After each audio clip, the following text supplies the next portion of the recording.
Welcome back to the Keep Going podcast with Vin Kennedy. I'm your host, Vin Kennedy. Another solo, great guest. I just ran 10 miles, pain-free, for the first time in a while, since TSP, which was April. I basically missed a month of running. It's how it felt. I ran miles, but I didn't really run. Electric. It's sunny out. It's a great day. It's a Wednesday. Ran at 10 a.m. on a Wednesday with the sun out. That's my drugs. That is good drugs. But perfect time to do this. So obviously I haven't been healthy. I've been dealing with an Achilles injury, tendonitis, which is a pain in the ass. Almost forgot I could curse on my own podcast. Anyway, yeah, been dealing with Achilles injury. It's one of those you have to be really sensitive with. You have to kind of test where you're at and then pull back when it hurts. And you could definitely overdo it easy. I can definitely overdo it very easily. And it feels good. It feels so good to be back. I needed that. I just needed that so bad. Oh God. I didn't even need it in a sense of things aren't great. Things are wonderful. There's just nothing better. God. Wow. What a time for this podcast. Anyway, I want to hop right into where I'm at, what's been going on. I'm in Ironman training. I've been biking probably 9 to 11 hours a week. It's a lot. It's a lot of biking. I don't notice the fatigue. It definitely builds up.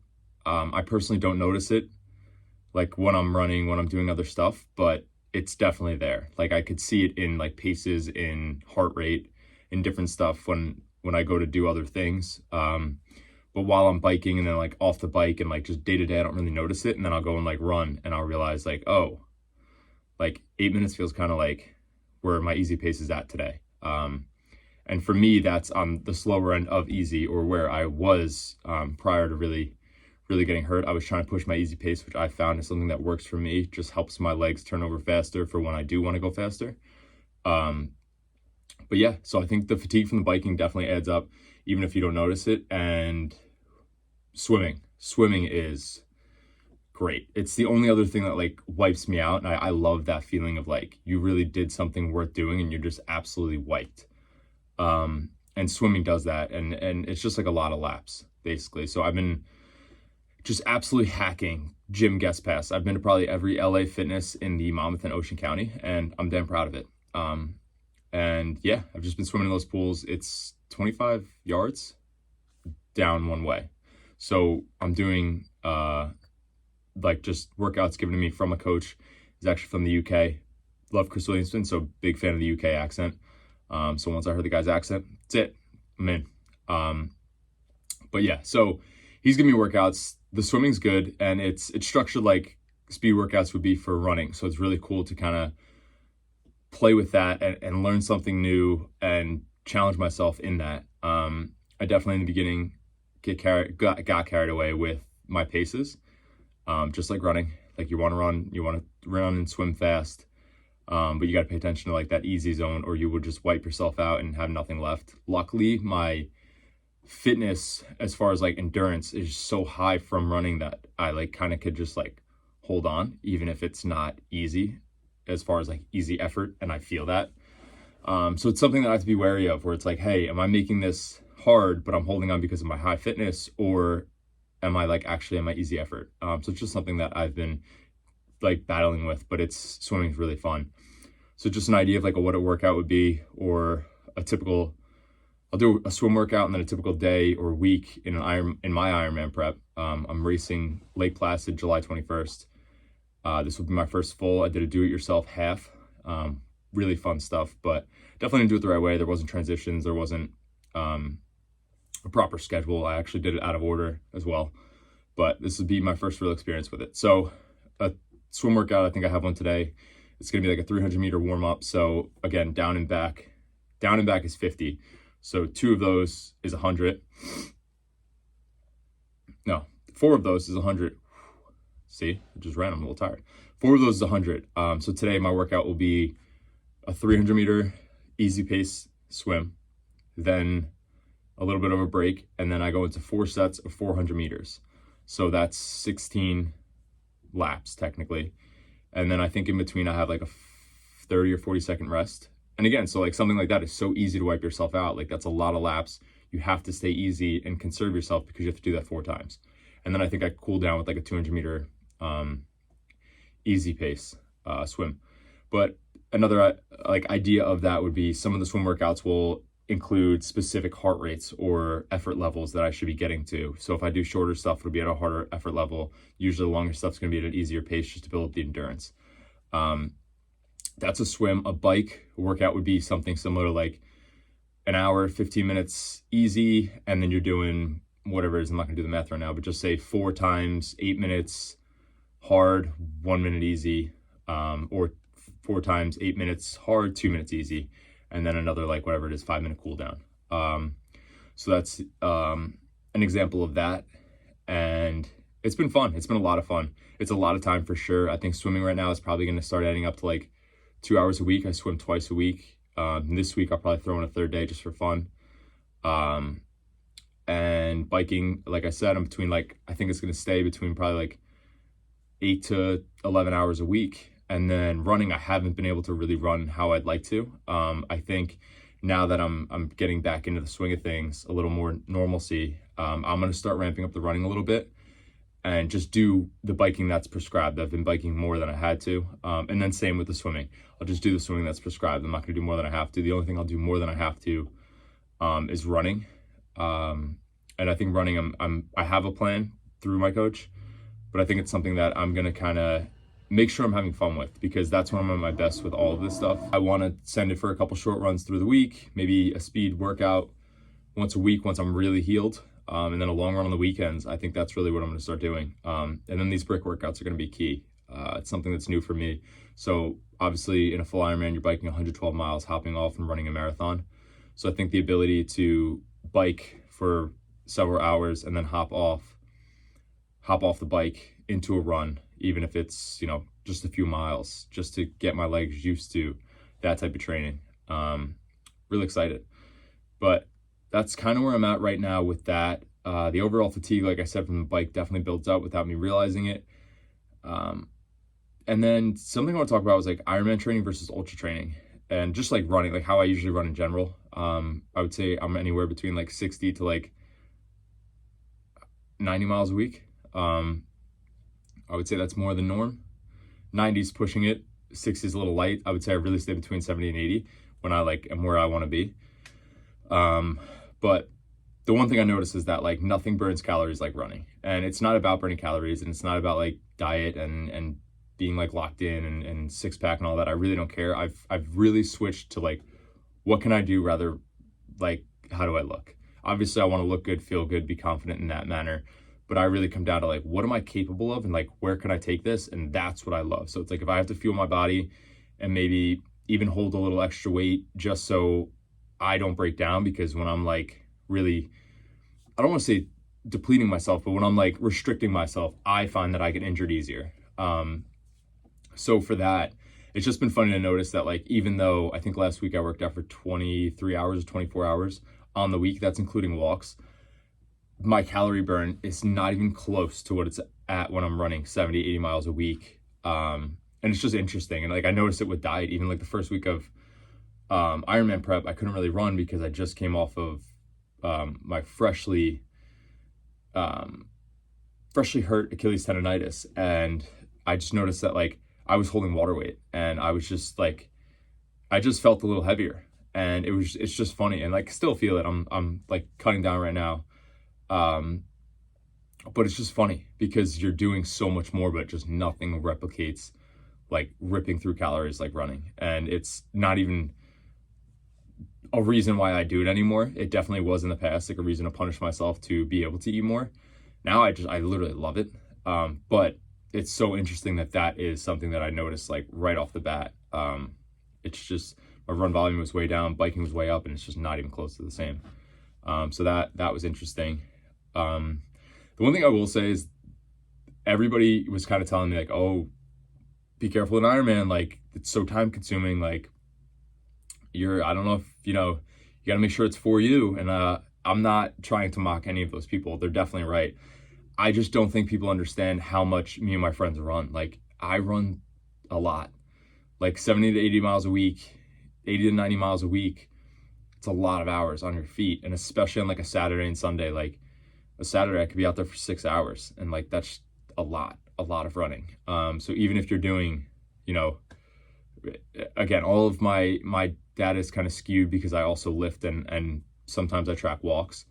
But even if you're doing 16 hours a week of actual working out, like I was hitting that with running and lifting anyway. And it's just been funny. The one added thing is definitely driving, because now I'm driving to, I've been biking at the gym. So driving to the gym, driving to other gyms to find pools, like that's where my time has kind of actually been noticed, as far as it could be time consuming for the driving. But as far as the working out itself, it's, for me personally, it's fun. This is not a chore. This is an absolute, like, I get to work out this much, and I'm not like punishing myself. It's not like overworking out. It's not like I'm overdoing it or doing it for a bad reason. Like, I'm doing it to train for this event, and it's so fun. Like, even today, ran 10 miles. I lift a lot. I lifted this morning, especially with not a lot of running. I've been lifting more. I'll pull back on that to make time for the running and to just make sure that I'm being smart with my body. But yeah, that was, it's interesting. So this morning, for example, lifted, ran 10 miles. I'll bike an hour. I will swim probably an hour. And then tonight I have a group call where I'll probably just like hop on a bike while we're on the call, just because it's easy, good time to get more time in this way. This weekend, have some stuff going on. If I want to partake in some activities with friends and family, I could do so, and I have a little less biking time to do. And I think that's what all of this is about as well. As far as like the time consumption, is like making it work for you. Like, it's a Wednesday, I have off, I can make it work. I could work out all day if I want. I'm gonna. And it frees up the rest of your day, and it's cool. Another note with the Ironman stuff is accessories. There's a lot that goes into it, as far as you wouldn't even think, like pedals, bike shoes, bike helmets. It depends on what bike you have. Then if you need the aero bars, swimming, you need goggles. If you're going to use fins, to practice with fins, wetsuit, the swim cap, bike shorts, tri-suit. There's so much that goes into it. And then running, obviously run shoes, whatever socks you use, whatever you're going to run in, usually the tri-suit. And then something else to note is that there's no headphones. And something I noticed is there's no headphones, obviously, with swimming as well. I mean, you could definitely get underwater headphones. I haven't, and I'm not gonna. But throughout the whole event, there's no headphones for Ironmans. I'm a huge music guy. Even if I'm not actually listening to it, I just like having it on, having just sound, really. And I kind of go into flow with it. A lot of the times I do sing. A lot of the times I don't even notice the music's on, but I hear sound. Like, I notice it, but I'm not paying attention to the lyrics or like the actual song. Kind of just like in flow. But yeah, it's gonna be something that's interesting. So curious to see how that plays out. I have no issues with swimming, so I'm thinking I'll just be fine. Also, I'm sure there's like somewhat of crowds, even if it's not everywhere. Same with like they play music, like whatever. But just something definitely interesting to note, that there is no music in Ironmans. Didn't realize that until a friend said it to me. And then same with swimming. I've actually kind of enjoyed it a little bit, because I do play so much music, just from running, being in the gym, and then just like obviously driving around. I'm always listening to music or a podcast. And the swimming's cool, because a lot just like comes up in your mind, a little, almost even more than running, because you don't have any distraction at all. Especially like if you're running outside, you can see different things. Swimming, there's none of that. So it's been really cool. And I really like the challenge of swimming, because it's not my domain. Neither is biking.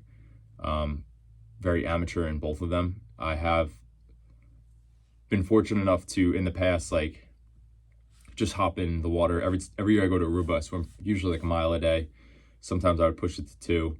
And then occasionally, a few years ago, or even anytime I get an injury now with running, I hop on a bike like crazy. So I've done all of the events separately. I've never put them all together. So I'm really, really excited to see how this plays out.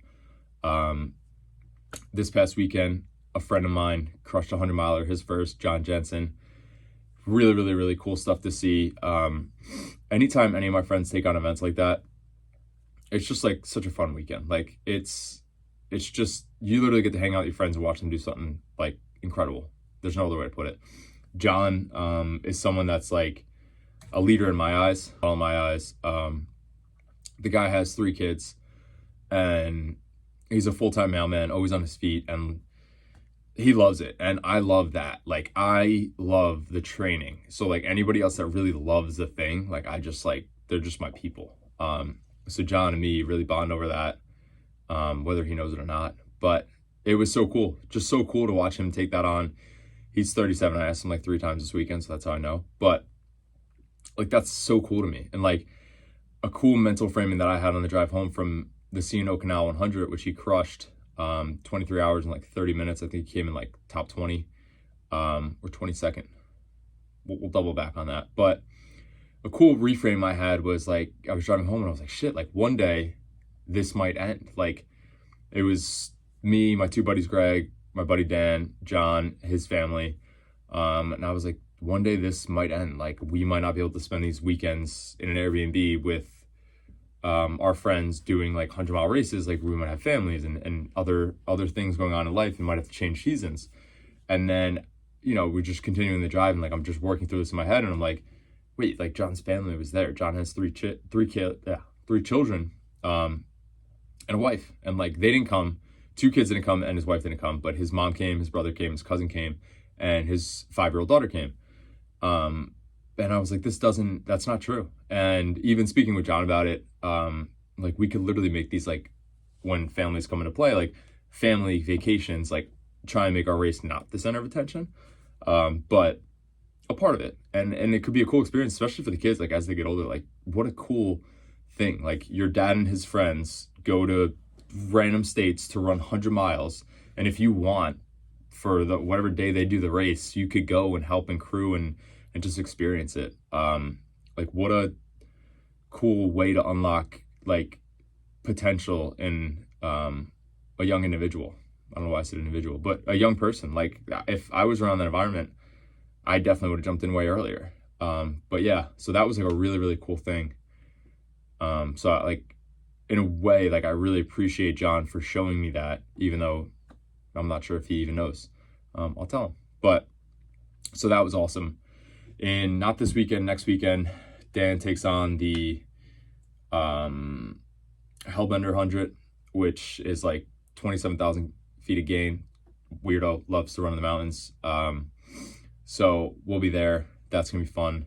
I think I have the last like 23 miles with him.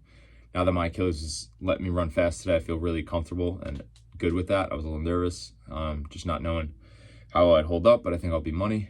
And then the weekend after, I go to Florida for the Keys 100, where Greg Drez is probably going to do something ridiculous there. Same with Dan. I'm assuming they both place like top 5. And yeah, it's Greg's first 100. I'm inviting a friend that's never been to like the ultra world like that, so I'm really, really excited for him to dip his feet in there. And then hopefully, again, I feel great. I want to rip like 30 to 50 miles on that one. I'm smiling because there's some people that don't think that's the best idea, which if I'm healthy and I feel okay, I'm going to send it. But again, that kind of goes back to like, what's the bang for the buck, right? Like, for me to run the Jersey City Marathon a few weeks ago, there's nothing to really gain there. Yes, I could have paced some friends. I knew they would be okay anyway. They crushed their race. But I would have like really set myself back. Running the Asbury Half, that's what I did. Set myself back from doing so. But to see Greg crush his first 100 and know that like I could be a really resourceful tool for him there, I think that's worth it. Like, I don't want to break myself, but at the same time, like if I'm going to be in a little bit of pain and maybe have to take a couple extra days off, to me, that's worth it. I still have plenty of time until July.